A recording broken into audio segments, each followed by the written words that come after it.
thank you. Yeah. Can you hear me? I think it's fine, right? Cool. So, how many of you already contributed to open source projects? Can you show me hands? If you're here, cool. So, I want to make this a bit of an interactive session. I'm not sure if you're aware, tomorrow the conference continues. I think it's in a different venue, but for sprints. Basically, if you want all the tools that you're hearing about these days, you can just become a contributor. You can go and change whatever, fix whatever, like become like part of the community also on the development side of things. How many of you use Git like for your own projects, and can you show me hands? Okay, still few. If you don't know Git, there would be a few things that would be maybe a bit difficult to follow. I'm assuming that people have an intuition of Git. You don't necessarily need to know, but yeah, it might be like a bit difficult to follow few parts. Just let me know if you have questions or yeah, you have any comments that people have already contributed. If you can add value, I would like to make this as interactive as possible. So the general idea, I'm going to just show the workflow. This is a group that we have in London. I think there is a chapter now. I'm not based in London anymore, so the group is a bit not very active right now. I think there is one in Switzerland, I think in Zurich. If you're interested after learning about this or creating here in the neuroscience or wherever you're based, a group for encouraging people to contribute to open source, that would be great. The community is always looking forward to get new people helping with the projects that we all use. I assume we all use since you're in this conference. So we have this group, and we have our repo with our website. So whenever, probably most of you, maybe the ones that you don't use Git are not so familiar, but the ones that use Git, probably you're familiar in this workflow. I'm going to show very quickly. The general idea is I have this repo. I created it myself. I created the website. And what I would usually do is just go to the website if I want to contribute to it. We have this clone or download. I don't know if GitHub changed now because these slides are a bit old, but yeah, it should be equivalent. And we have this clone button. You click on the clone, you get a link here. Then you go to this represents the GitHub platform, and here it represents my own computer. So I just go, I type here in the terminal git clone. Is it big enough? Fine, you can read it again. Okay, so it says git clone and the URL we got from there. And basically what happens is that I get a copy of whatever was on GitHub on this repo. I get it in my own machine. So now I start changing things. I change a couple of files, I update things, I might add a new event, I can change the logo, whatever I want to do. Then I do a git add. That literally means that I'm telling Git in advance that I want to get these things on the version control system. And then I do a git commit. That means okay, remember this point in time, all these changes. It's like a if. After that, I got my original repo and I got some extra commits. Commits means these files that change. It's literally saying I add this line here, I remove this line here, I create this new file, all these sort of things. That's what a commit represents. Then I do a git push. And it means that my new commits go from my machine to the repo on GitHub, and they are public for anyone who wants to download, anyone who wants to contribute. If someone else wants to contribute to this, they can do the same exact thing. They do a push, they get their commits there. And then what I do is a git pull, and the git pull will basically take these commits and get them to my local copy of it. That's how most people use Git, or many people use Git. That's the basic part. Is it all clear until here? Okay. If there is any question, let me know. Happy to interrupt it and clarify anything. So why do we need pull requests? Why are we here? Why I'm talking about this? Because this is pretty trivial, I would say. I don't think it's trivial. I think it is trivial after you use it for a few years. I think at the very beginning it's not trivial, but yeah, I don't think it's that difficult. I'm going to repeat now the same thing, but I changed the repo. This is Python. Okay, the Python language. I'm not a core developer of Python, so this is a repo that I found on the internet. I didn't create it myself. And I repeat the same thing. I go to the website. I'm not showing here. I get the clone URL.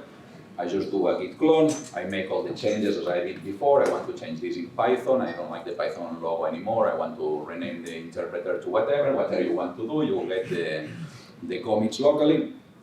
And then I do a git push, and this pretty much fails. I'm not a core developer, I don't have permissions. I think that's a good thing because I was trying to do some crazy things here. So this is going to fail. Okay, so that's like let's say our starting point. If the repo is yours, you can do that, what we've seen before. Particularly if it's a small repo, if it starts to be big, even if it's yours, we don't usually that. I'm a core developer of pandas, and I never push to pandas, and I don't think like big projects usually do that. And we have a different workflow. That is what in GitHub is called a pull request, in GitLab is called a merge request, and in other platforms they might have different names. It's not a Git thing, it's just like a platform thing, but it's a whole workflow that works. So we start again, the same starting point. I changed its size, but it's still the Python repository. And now what I'm doing is a fork. A fork is literally clicking a button on GitHub and saying, okay, make a copy, but instead of making the copy locally or whatever, make a copy on the GitHub repo. And this repo, the idea is that like the one in the left, I don't have permissions because it's the original Python and only the core developers have permissions to this repo. The one in the right is a copy under my username.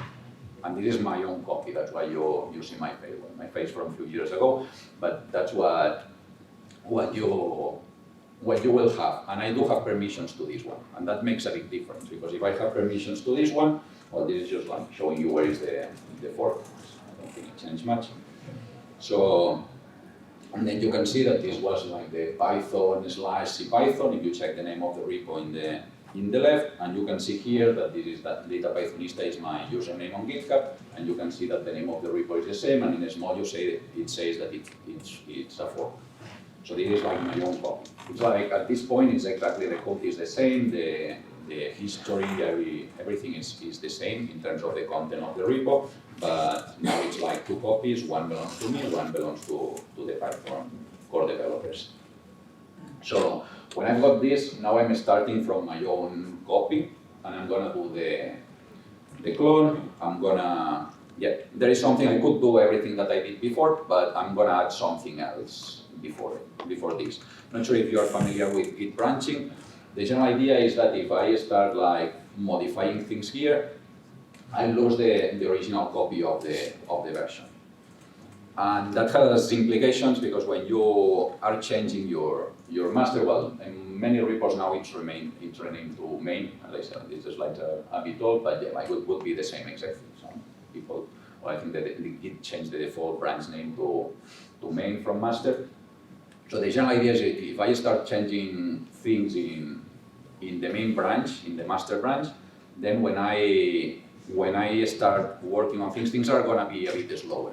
In this case, I'm not gonna push them immediately. They will be waiting for reviews from people, and the whole workflow is slower. That means that whenever I want to make changes, I won't be able to get them immediately. I'll have to wait.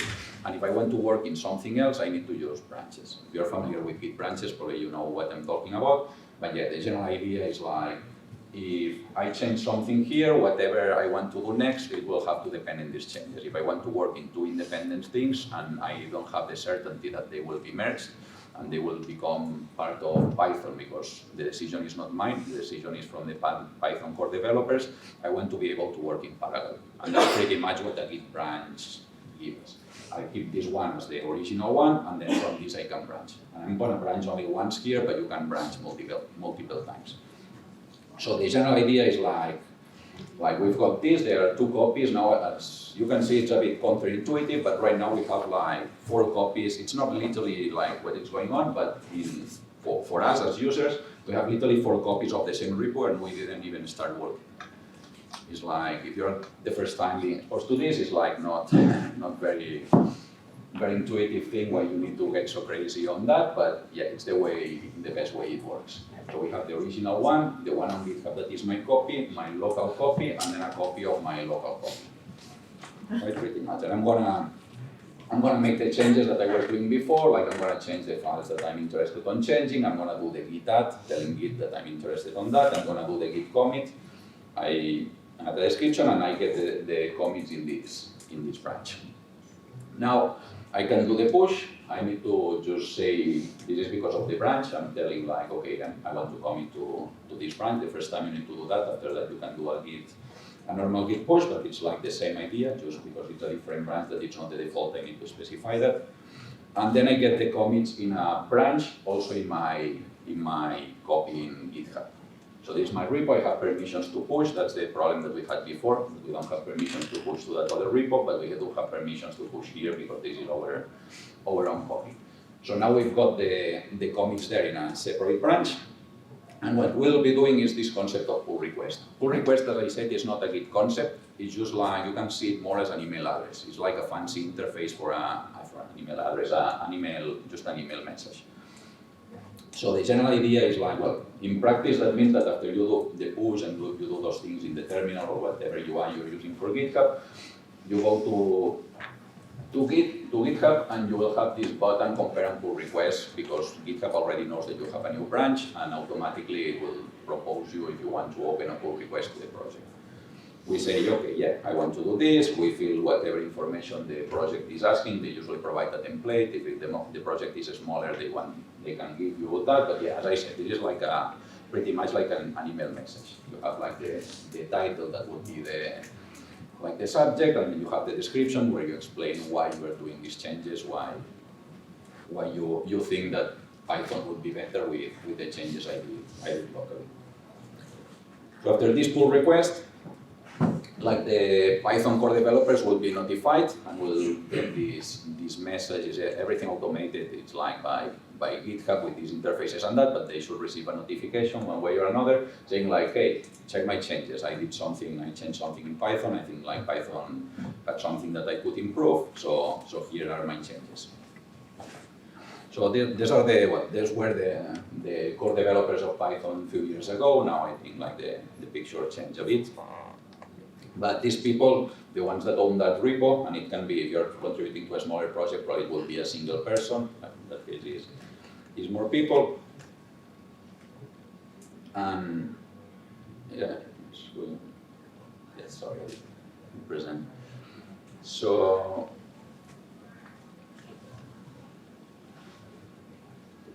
yes, sorry, I thought I had another slide. So the general idea is that they will say like, okay, the changes look kind of okay, we are happy to accept, but you need to do a few things. There are not everything that we consider. For example, you don't know that there is like this standard in the Python community and in the Python source code, and actually we want for you to make some updates. So we come here, there's this branch, we add some more commits, we get these commits pushed to the new branch, and yeah, here is, I don't know if something happened to my slides, but yeah. So yeah, they will be saying this, like, can you please add this? And yeah, like what we would be doing is literally adding some more commits. Like we get some more commits in our code base, and then they hopefully should be happy. We push them again. There is an important thing here that to consider, as I said, like a pull request is more like a message, an email than what it is like the push or a Git concept. This means that after I do the changes, I push, and actually I already send the email, so I don't need to open a new pull request. That's something that is not very intuitive for people. Like whenever you get to the pull request open, that pull request stays there. It's just like a UI for a message. Like now I just push, and the people would be able to, actually they will receive a notification that you updated that in most cases, and you don't need to do that. So yeah, like they were asking us to get changes, with the Git push we get the changes in there, and now after that they will say like, great. In practice, if you're contributing to a big project, this great takes probably several iterations of what we've seen. Like it will be like, oh, can you change this? And then you will change this, and then it's like, okay, now can you change that? And in some cases it's a bit frustrating, particularly for bigger projects. I think Pandas is pretty tough on that. It's not something that I'm proud of. I try to be as good as possible, but yeah, like you will see that it takes a decent amount of time to get your changes like approved by people. So that's also you need to make happy the CI. If you're familiar with continuous integration, it's like some automations that the core developers of these projects put in place, saying like, okay, you need these styles. You cannot have like, I don't know, variables names in capital letters because that's not the Python convention. You need to have as many blank lines here. The unit test must be passing. You have like like any standards that you want to enforce and you can automate, you will have that in the CI, and also the CI will be part of this review process where they will be telling you, okay, this is broken, and if the CI is not happy because something is broken in the CI, the changes won't be matched. So that's the general idea. So the last part, the part that solves all our problems on us not being able to push to Python, is that we are not able to push to Python still until we become core developers, but the Python core developers are able to pull our changes. So they are already on GitHub, they have visibility on that. There is like a branch, and for the way that it works, when you have like a repo that you have access to it and you have changes there that you're interested on, you can just basically fetch them and merge them into your project. So the final outcome here is that all these commits that we've got, like that it's like the original one and all the reviews that we get after receiving the feedback from the core developers, now are in the repo in Python. So it means like whenever Python is released the next version, you know that like software is not like what you can go on GitHub depending on the project and just download and use the code from GitHub, particularly if it's just Python code, then you don't need to compile or whatever, that's like super easy. But in most cases you will do pip install whatever project, and this pip install basically comes from releases. So after you get your changes into the report that you are contributing, you will probably have to wait like a few weeks or months, like in Pandas, for example, depending on the release, but we might be releasing like every month, or for bigger releases maybe like every 3 months or more. Like Polars, I think it's releasing like every week, and some projects even release automatically for every change. It will depend. In most cases, it will be waiting like a few weeks to get your changes until you can use them like when you get your program via pip install. Of course, if you install things directly from GitHub, you get them immediately, but most users will see it later. Is this clear? Yes. Can everybody make a pull request now? Not a, yeah, it's an actual question. I'm going to say like tomorrow we have the sprint. Yeah. Do you think it's worth installing Git locally to do the clone, etc., or do you recommend using something like Gitpod or GitHub Code Spaces? Yeah, that's a good question. I'm personally, maybe because I'm getting older, I personally prefer to get everything like in the old times. In some cases, it depends a lot on what you are changing. Because if you see a typo in the README, and this happens often, like you just are in a project, if it's a big project, it's probably someone else already spotted the typo and went there and fixed it. But if it's like a smaller project, you can have things that are not clear, and you say like, oh, I can change this in the README pretty immediately. And GitHub has like all these like convenience features to help like avoid all this. So you can just go there and say like, okay, I want to edit this, and you have like 3 GitHub pages, and you can just say like okay, I want to change this, I propose this, and basically it will take care of all these automatically. So you can pretty much go with the GitHub interface without installing anything locally and propose changes to repos. It's like the same exact workflow, but GitHub takes care of you with a nicer UI. And there are like lots of utilities. I personally think that it's still good to understand all this, because Git is amazing. It's one of the best tools I think we've got. I think like it helps us in so many ways. I think like the state of software development would be like much behind if it was not before Git. I was like contributing when Subversion and even before that, and it was like a huge mess. I think Git makes a good favor, but also Git is tricky. I mean, it's like more, let's say, designed for computers than for people. The interface is tricky, and I think being able to have things to resolve conflicts, and in many cases there are things that can fail, and I think when you are using the GitHub UIs and that, you might have to start from scratch. You might have like that you are in a situation that GitHub is not like so good designed for that specific case. So I think it's good to have all this understanding. Even if, yeah, I sometimes also like for the convenience, it's like I don't want to go on fork and clone and whatever, and I just say like, okay, I want to fix this typo, I just click on the UI, I fix that, I propose it, and that's it. But yeah, it's a personal preference. I think like anything that works for you, just do it. Any other question? Is there anything? Yeah. So, what happens when you fork a project and make changes to your fork? Do the original project still have rights over your fork, or Are they allowed to? No, they become independent. It's just like a copy. The Python core developers won't have like access to my fork. My fork, yeah, there is something that is not super intuitive. That is like the master branch that is like behind the base branch is actually getting outdated. And it's something that people at the beginning don't find that something is wrong. We can surely update it if we want, but it's pretty much useless. It works the first time, and the important one is this master one locally. This one will be updating. I should have the slides here too. So what we'll have is this concept of remote. The idea of a remote is just an alias for these URLs that we've seen before, like the URL that we got from the Git clone and that. We'll be able to create a local name that we can use. And there are two main ones that are being used. You can use whatever you want, but by convention you will have origin, that it's like the one that you are talking to directly, that it's your copy, and then upstream, that is the other one. And after that, basically what we will want to do is like whenever after we make changes, and particularly when Python evolves and 2 months later I want to make another change and the state of the Python repo like contributors for so many other people, we want to fetch our changes and we do that directly to master. We don't do that to our fork. That means that master is pretty irrelevant because we're gonna just get any changes, we're gonna get them directly to our local copy.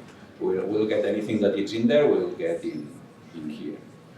It means that our branches, the branches that we created, we can pretty much remove it. You have the comments here if you're interested on. And then we have like the initial state again. Like whatever we had at the beginning, after the fork and after the clone, we have it here. This is updated, this is updated, this is updated. Everything is synchronized.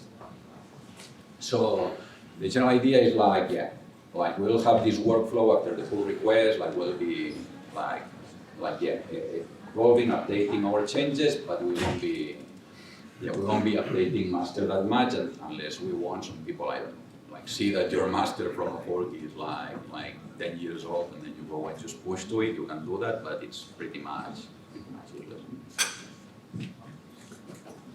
Any final question? I think we're running out of time. I want to invite up. Yeah. How do you contribute to large code bases that calls Python function that goes to Python, back and forth, and you like fork your function calls? You know, how do you narrow the issue that you're having and won't contribute to that specific problem? Yeah, very, very good question. Yeah, I think for what is related to Git, it's like irrelevant whether you are programming in C or you're programming in Python, whatever. The thing is that you usually want to test your changes locally before you are sending them. You're proposing the changes. You want to make sure that everything is working. And that's where it changes. If you are contributing to a small Python project, that's what I would recommend for an initial contributor. Just get into very, very small changes. Like don't underestimate how complex this is, and just like see a readme that it's wrong, just go and change 1 comma, and it will take probably a decent amount of time to get into that. Then, if you're contributing to a Python project, it will still be easy. You'll run it locally. You will be able to run the tests just by installing the dependencies. If you have something like Pandas or NumPy that it's mostly C internally, you'll have to go and compile, and that becomes like a different story. It's like you'll have to go to the project, like set up instructions and see how they are doing and just replicate that. Yeah, I think we don't have time for more questions. Sorry, we can take it. So any questions, just ask me, or if you are tomorrow in the sprints, happy to sit down with you and help you with the whole process. Thank you, Mark.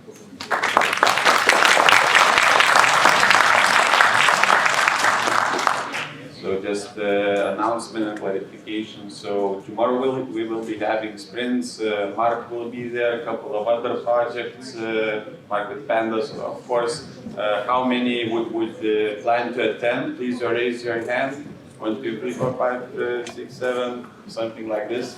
Like, hey, this is your chance, to work with the guy who's maintaining Pandas, get some experience. So I want you definitely to come. And the place is on the website. It's in SMK. It's not here. It's where the conference was taking place last year. And it's in Socialinių mokslų kolegija, SMK, University of Social Sciences. On the website, you'll have info there. So thank you, and please come and contribute to open source. Thank you.